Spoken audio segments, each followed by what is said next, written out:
اخر حاجه من ضمن الحلول ان انا ما ينفعش اقلب على الشخص وان انا الاقي حل لكل الاسباب اللي انا قلتها دي.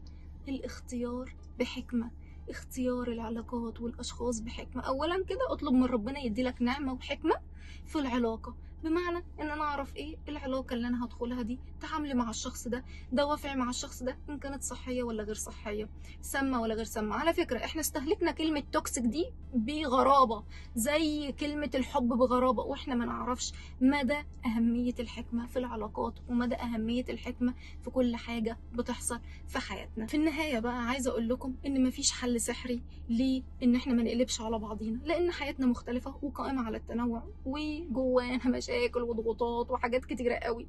فمش هلاقي حل إن أنا ما أقلبش على اللي قدامي أو غيري يقلب عليا. أنا كنت من البداية بقول إن أنا ينفع أقلب على اللي قدامي ده عشان ما اعرفوش، عشان انا تعبت ومضغوطه، بل بالعكس اتضح لي الموضوع اعمق من كده بكتير.